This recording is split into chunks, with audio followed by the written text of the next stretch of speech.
Namo tassa bhagavato arahato samma sambuddhassa. Namo tassa bhagavato arahato samma sambuddhassa. Namo tassa bhagavato arahato samma sambuddhassa.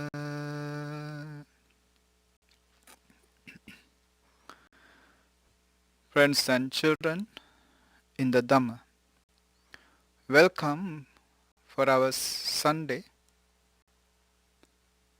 Dhamma Talk that is being shared as a part of series of meritorious deeds that are performed during these days of rains retreat in New Jersey Buddhist Vihara under the guidance of Venerable Naika Hamdruo, and also with conjunction with the Katina robe offering ceremony by the end of this rains retreat.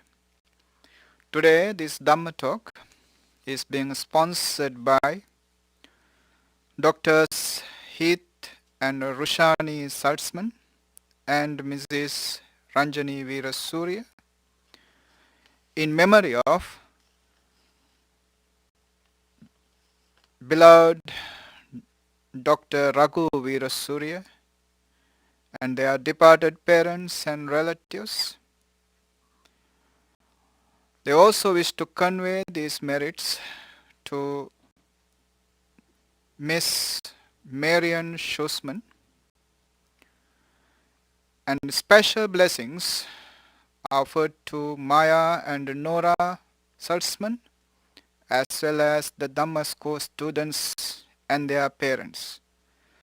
Furthermore, blessings are being offered to Dr. and Mrs. Mark Saltzman and family, as well as Dr. Segram, Mr. J, and those who are affected by COVID, as well as all Sri Lankans. So with these noble aspirations,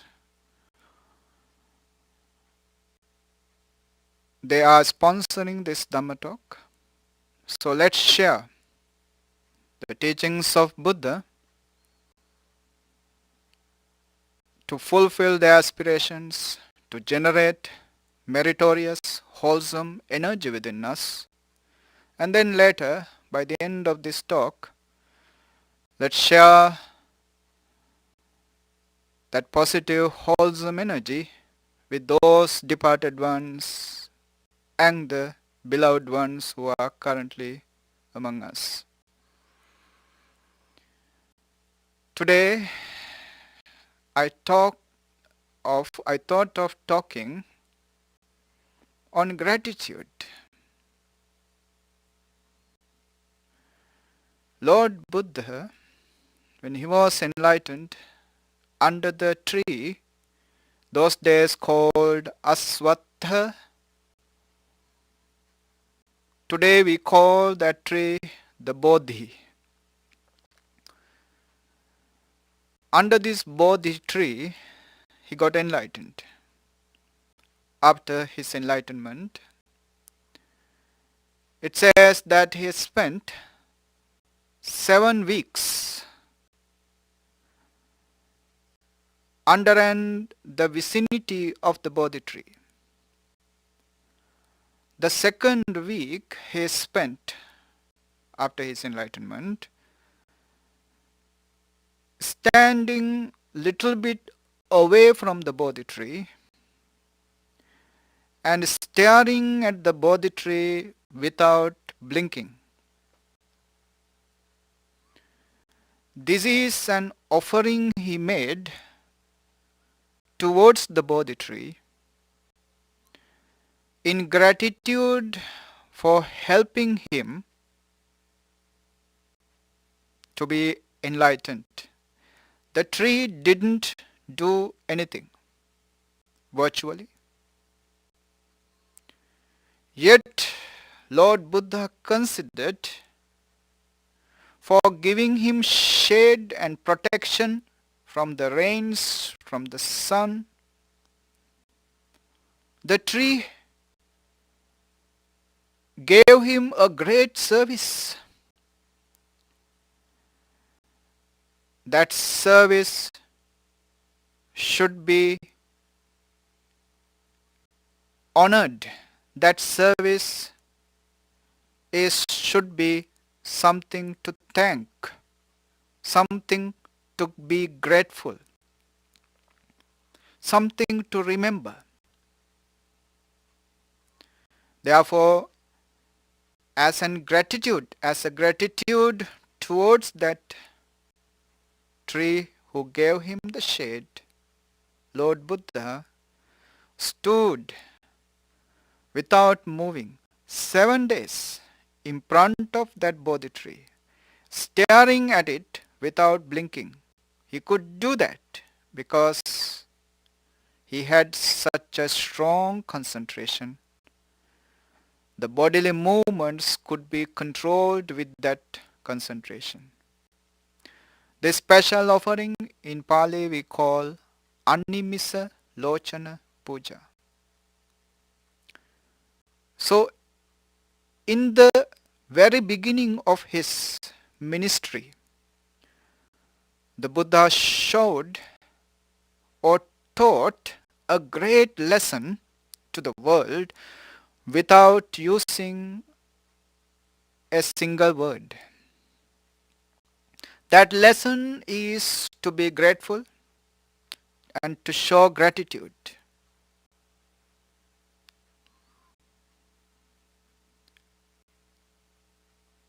And his message is,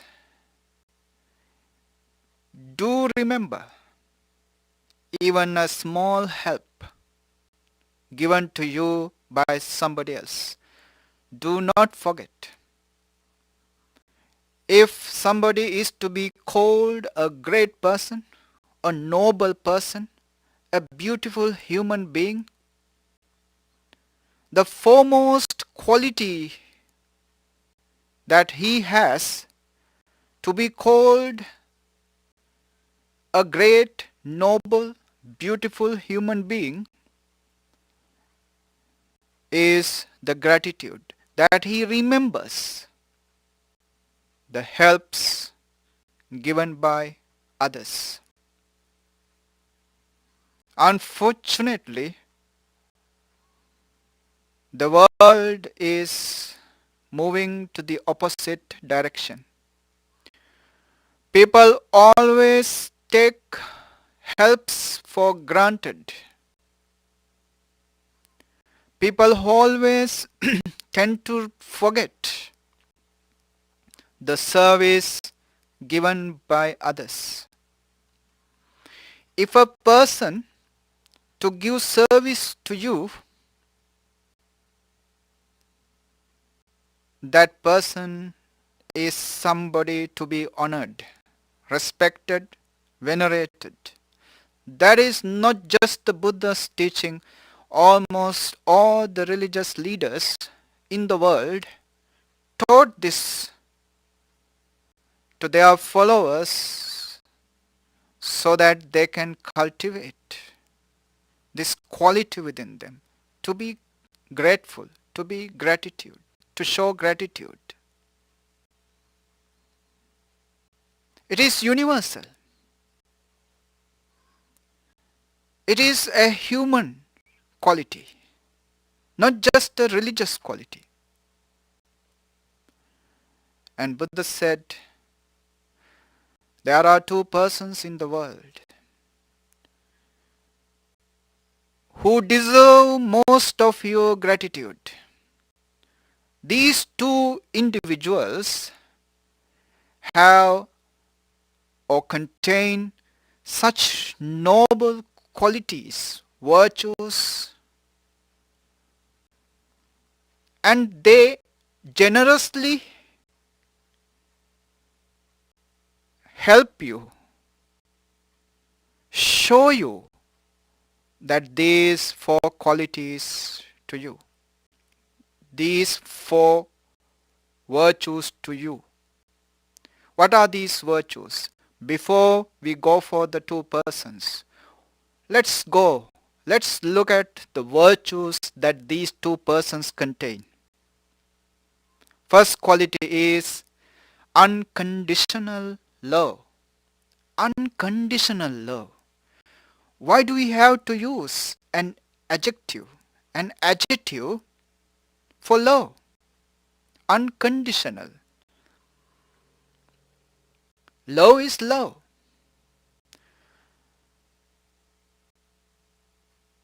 But the love, though we use this word sometimes without giving any meaning to it, sometimes even without thinking about it, whether we really love it or not, we use this word. But most of the times, whatever manner you use this term love, you can find they are conditional loves. They are conditional. You give a condition. If the individual that you granted your love is fulfilling your conditions, then you'll continue loving that person, loving that individual. What happens if that person stops fulfilling your condition? He is not doing as you wish him to do. She is not behaving as you wish her to behave. She is not fulfilling your aspirations, what you say.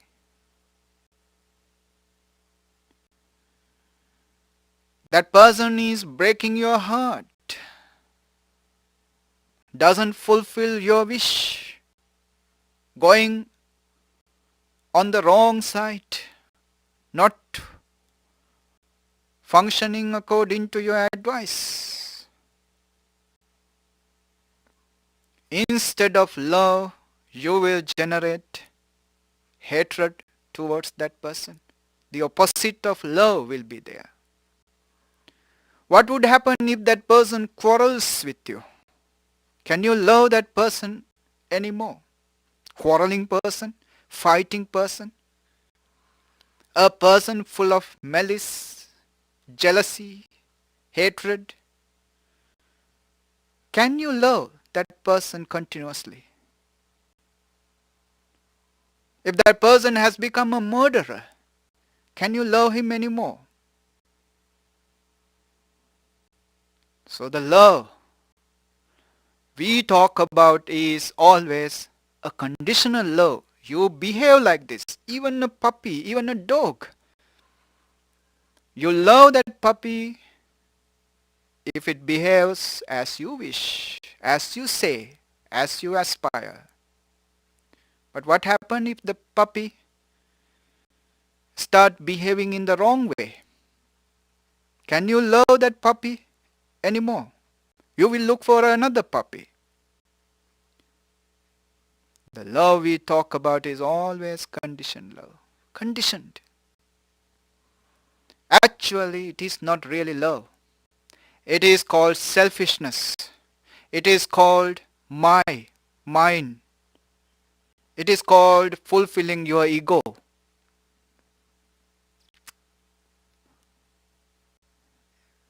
It is self-satisfactory. It is really your love towards yourself being fulfilled by somebody else. You are feeling okay. You are feeling well.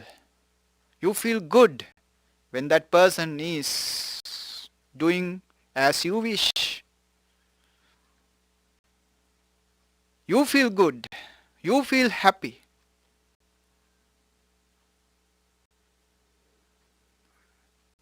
It is not the real love. The real love is unconditional love.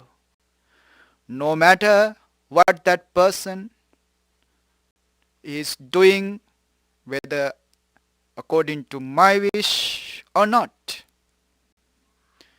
according to as I aspire or not, my love is always towards that person. It never changes. That person can quarrel with me, but I cannot change because my love never changes towards that person. This is something rare to find in the world, but you always gain that. You always get it, but sometimes we don't see it because we have taken it for granted. There was a young man. His name was Ahimsak. Ahimsak, the one who never harms anyone. That is the meaning, Ahimsak. But he got into the wrong contacts, wrong relationships, wrong friendships, and ultimately he became a murderer, a serial killer. He was killing people so much. So many people, human beings got murdered, being succumbed to his sword.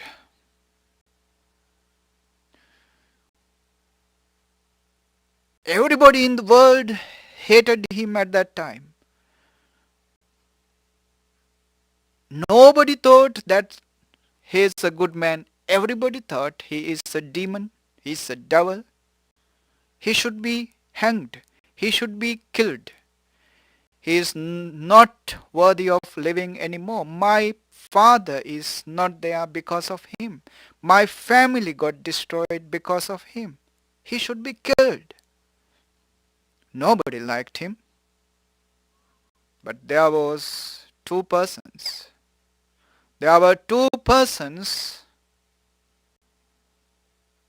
thought differently. One person was his mother. His mother thought, everybody is blaming my son. They are talking about killing him, imprisoning him, revenging on him. But he's my child. I have to bring him home. It doesn't matter who he has become now. He is my child. In his mother's eye, he is not a murderer, he is not a killer, but her child. So she went looking for him. And also another person went looking for him. That is Lord Buddha. And Lord Buddha could see, though everybody is saying that he is a murderer, there is a goodness within him. There is a saint living within him. I can wake up this saint and the murderer will fall asleep. I can change him. Why these two persons, two individuals, went looking for this murderer to help him? Because their love is unconditional. No condition can prevent their love towards this person. Mother's love towards this murderer cannot be changed for any reason. She is his mother. This relationship this connectivity cannot be broken by anything. He is always her child. Unconditional love. This person is called Angulimala. Later he became an arahant, a murderer. How he could become an arahant? Because he was fortunate enough to came to under the radar of an unconditional love of Lord Buddha. Unconditional love. This is the first quality. The second quality is compassion. What is compassion? Compassion is when you see suffering of someone, your willingness, your desire to help that person, to pull him out of that suffering. If you get that feeling in your hearts, you get this feeling. All human beings get this feeling time and again. If somebody has this feeling towards you whenever you are sick, whenever you are feeling little bit of sick, there are people in the world always feel like as if they are sick now. They want to make you healthy again as soon as possible, as fast as possible. They will not sleep until you get out of the sick bed. Because these two people, these two individuals with you have this immense, infinite compassion towards you. You can ask them. You can ask them, how many days have you spent without sleeping when I was sick as an infant, as a young kid? When I was sick, how many days have you spent without sleeping? The days can be in big number, with big figures. That much of days they may have spent. And they are willing to spend any days in the future also. If you are in misery, if you are in pain, if you are in sadness, stress, depression, in whatever misery you are in, these two persons are willing to sacrifice anything for you to recover, for you to come back. Why? Because of compassion. This is the second virtue, second quality they have, they display constantly towards you, but since they are always with you, you may not witness it. You may not feel it, because why? We take it for granted. We don't witness it, we don't see it. Compassion. A child is making a big noise in the palace. This is a prince, the only son of a great king. This is his only son, the king, the father in the court. He is in the midst of solving some issues, and he heard repeatedly his son is crying, weeping, shaking the whole court, whole palace.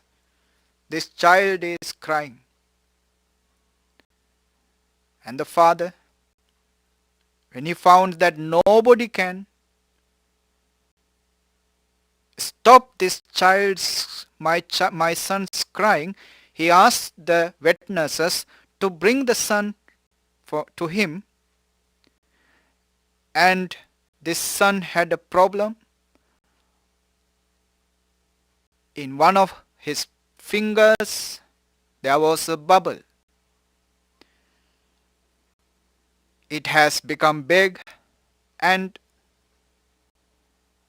the pain is so much, and the son is crying because of this pain. The father felt so sad. He felt the pain of the son, pain of his son in his heart. He just put that finger which has a boil in his mouth. As the son felt comfort when the father put his finger with the boil in his mouth, after some time this child fell asleep.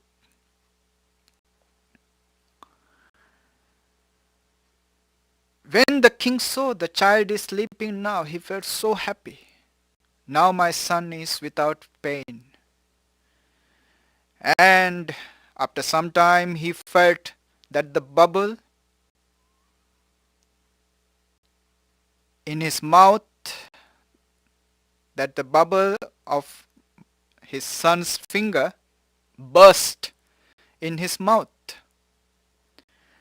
As it burst, the pus, the dirty blood, and everything went into the mouth of the father. He should take the finger out of his mouth so that he can spit out that dirt. But the father thought, if I take this finger out, my son will wake up and he will be in pain again. He will cry again. So he did not took out the finger. He just swallowed. He just swallowed all that pus and the blood.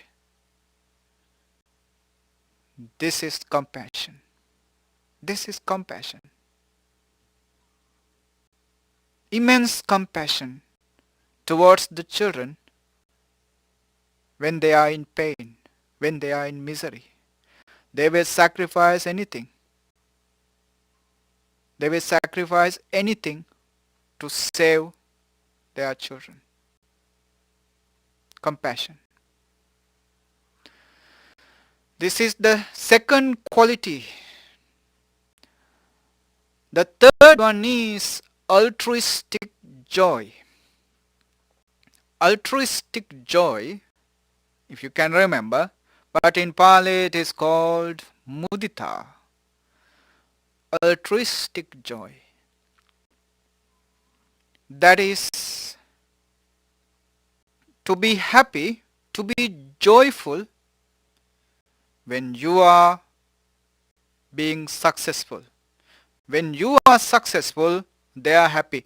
Can you find people in the world to fulfill this quality? Can you find in these present days anybody who can be containing this quality? They are happy when you are successful. Are your friends happy when you become first and they become third, fourth, fifth? Are there anyone happy to see that you are becoming greater and greater, being more and more educated, developing day by day, becoming better than them? It is hard to see. It is hard to find such people, but we have such people with us. These two individuals always wish that you will do better than them. Always aspire. You will go on you will be developed like an arrow shot. An arrow which is being shot must be thrown far away from the bow, far away from the shooter. Likewise, these two persons, these two individuals always wish their children, their sons, their daughters to live much more comfortable, much more luxurious, much more developed lives in the future. Why? They have this joy. They have this joy when they see that their children are doing well. This is something very rare in the world. You will not find anywhere in the world. Everybody else in the world, I tell you, they like to see that they are doing worse than you, never better than you. They feel good when you are bad, not when you are good. They can talk something about you when you are bad. They can gossip when you are doing bad. They can boast themselves when you are doing bad. They cannot do anything when you are doing good. They cannot boast themselves when you are doing good. So they want to see that you are doing worse than them. They don't have this altruistic joy in their hearts towards you. But you can trust, you can always believe that these two persons in your home, at your home, has contained this joy, this happiness.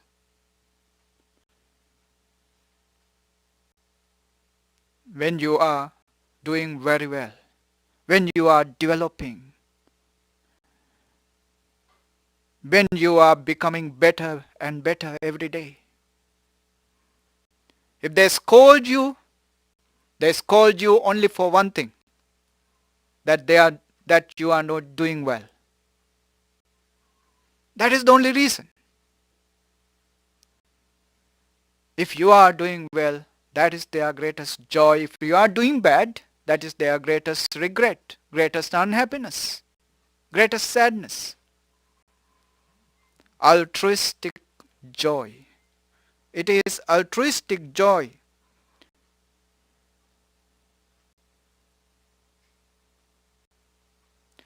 that lead them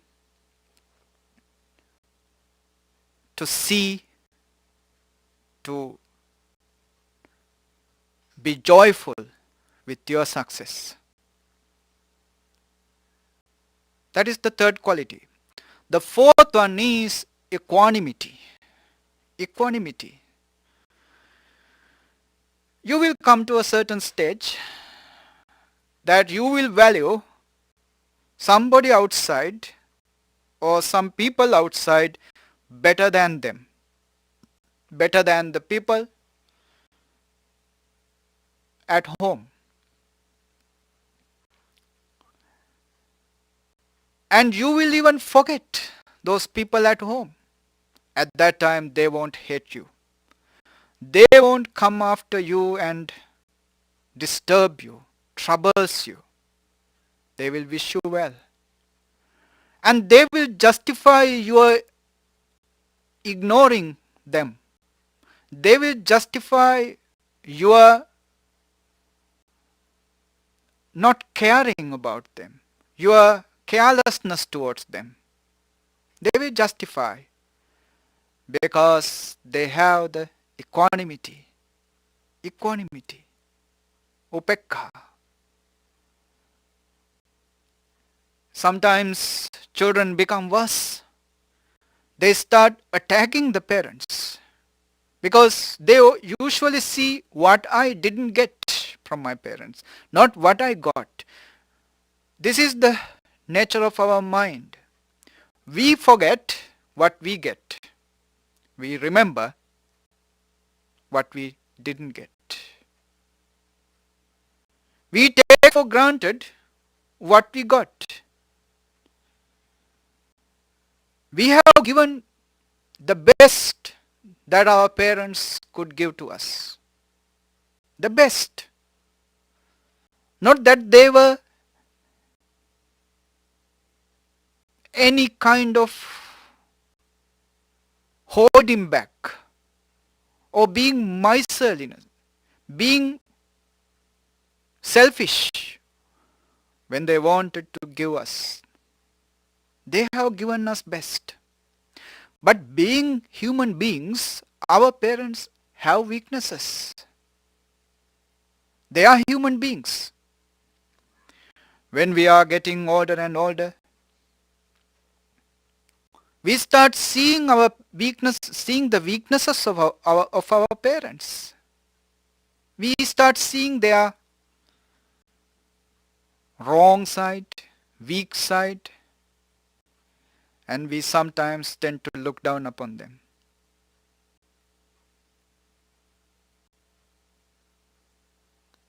Do you think our parents will hate us for that? You look down upon anybody else in the world, they will hate us back. But our parents won't do that because they have that equanimity, inbred equanimity towards us. It is in their heart. They won't hate back.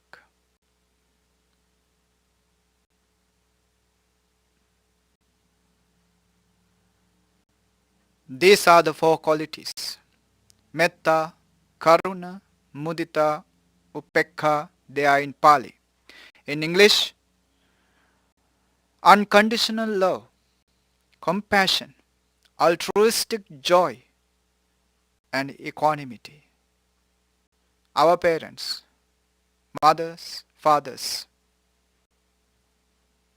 they show, they demonstrate, they exhibit. Even when they scold us, even when they punish us, those words of scolding, those punishments are nothing but based on these four qualities. Even when they are unhappy with us, they are not out of these qualities. They are with them all the time. So Buddha says, if you are to be grateful to the person who helps you, grateful to the person who supports you, who can you find anybody else in the world greater than these two individuals, mother, father, who has supported you, who has helped you unconditionally and with their best abilities. Nobody else has done that to us. So if you cannot be grateful to them, it shows that there are no any validity in your hearts. That is what it is demonstrated. No validity, no noble quality within you. Because gratefulness initiates all the rest of the qualities you have. You have no gratitude, no qualities. That's something we can come to a conclusion. No gratitude, no qualities. Gratitude is the beginning of the virtues. It contains all the other virtues. And the first or the foremost individuals in the world to show this gratitude are nothing but the parents, mother, father. That's the idea. So metta, unconditional love, karuna, compassion, mudita, altruistic joy, and upekha, equanimity. These are called the dwellings of the Brahma. These are the qualities or the virtues called sublime or the qualities of Brahma. Brahma in the olden days are considered the creator of the world in the Hindu tradition. This creator created this world, created the human beings based on these four sublime virtues. So Buddha says, no need to look outside, look beyond to see a Brahma, but look at your home. You have two persons who contain the virtues of Brahma. At home, there are two Brahmas already. They are worthy of your respect. They are worthy of your offerings. When you are getting stronger and stronger, your parents are getting weaker and weaker. Physically weaker, psychologically weaker. That's the nature. So that is the time you have to or you must give your helping hand towards them. That is the time. Not that if you don't do this, you go to jail or something. It is because of your gratitude. It is because you remember that when I was unable, when I was weak, these two persons, they taught me everything. They taught me how to talk.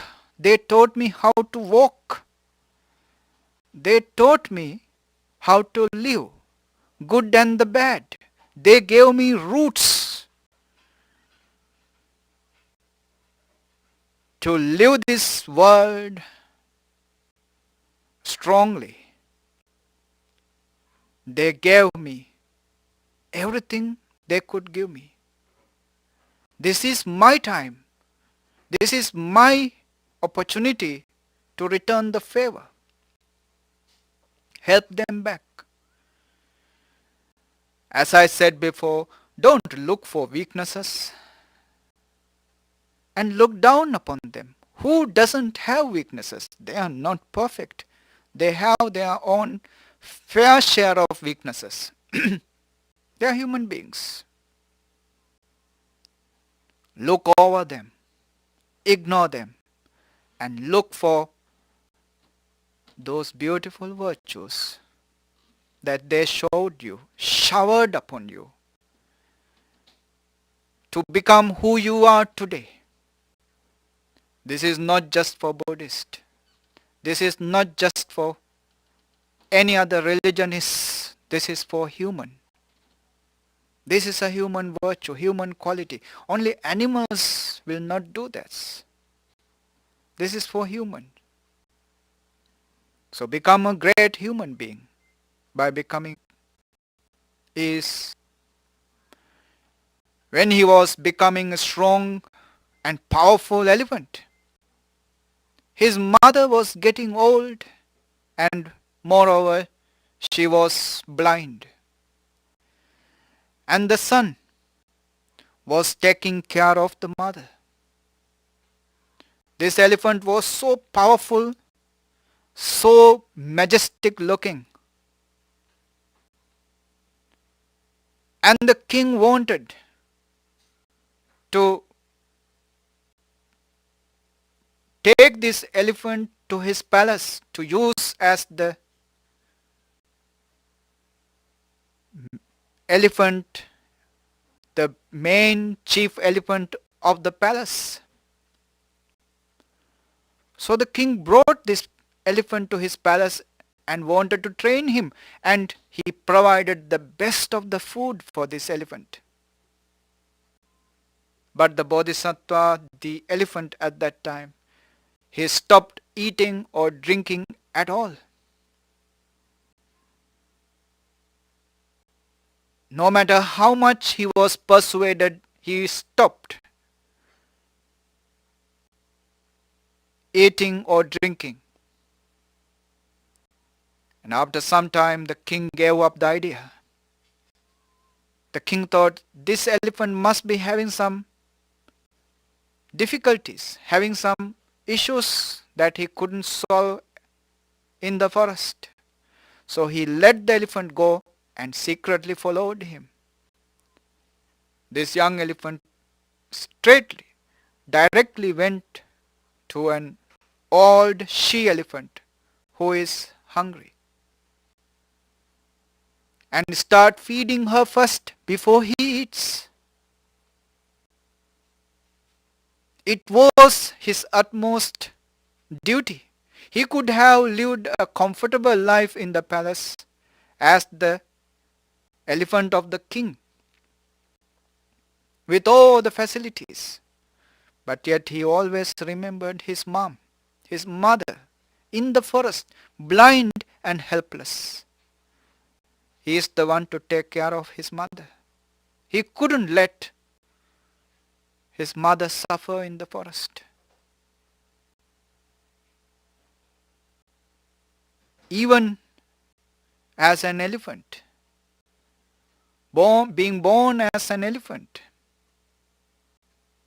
the Bodhisattva always fulfilled his responsibility, his filial duty, his gratefulness towards his parents. So as the enlightened Buddha, he always promoted this idea. Always be grateful. Never forget even a small help given by others. So among the people who helps us, parents are the best. Parents are the most important. Gratitude, develop this gratefulness towards them, that is enough. Your fulfillment of your responsibility will follow it. Just be grateful towards them. Don't take their compassion, their love, their help for granted. That's enough for today. This Dhamma Talk, as I mentioned in the beginning, is being sponsored by Doctors Heath and Rushani Saltzman and Mrs. Ranjani Veerasurya, with the main aspiration of sharing merits together with late Dr. Raghu Veerasurya, and also with their departed parents and relatives, and also wish to convey merits to Miss Marian Schusman, that is to share merits with the departed ones, and then to bless Maya and Nora Saltzman, the Dhamma school students and their parents,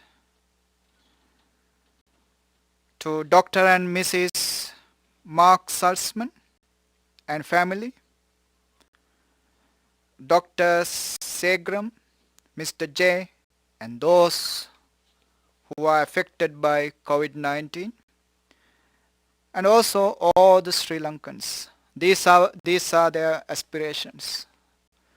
By the positive energy, the meritorious energy that we generated in our hearts. May their aspirations, may their expectations be fulfilled. May those departed ones be rejoiced with our merits. May their present existences become blissful, happy, and peaceful. If they are in suffering, if they are in misery, may these merits be a supportive factor for all of them, all of those departed ones, to overcome their misery and to move on to a better existence. May all our departed ones be blessed with these merits. And finally, may they be blessed with the final liberation of Nibbana. Let's share merits with the departed ones. Idamme ñātinang hotu, sukhe ñātinang hotu, sukita hontu ñātayo. Idang me ñātinang hotu, sukita hontu ñātayo. Idang me ñātinang hotu, sukita hontu ñātayo. May the Devas, your guardian deities, be rejoiced with these merits. May you and your beloved ones, your children, your relatives, your friends, be protected by the grace of those divine beings. May they be supportive to you, helpful to you, and protective of you.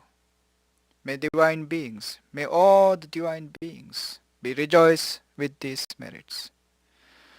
Akasatta cha bummatta devanaga mahiddika punyantang anumoditva chirang rakkantu lokasasanang. Akasatta cha bummatta devanaga mahiddika punyantang anumoditva chirang rakkantu lokasasanang. Akasatta cha bummatta devanaga mahiddika punyantang anumoditva chirang rakkantu lokasasanang. A blessing for you.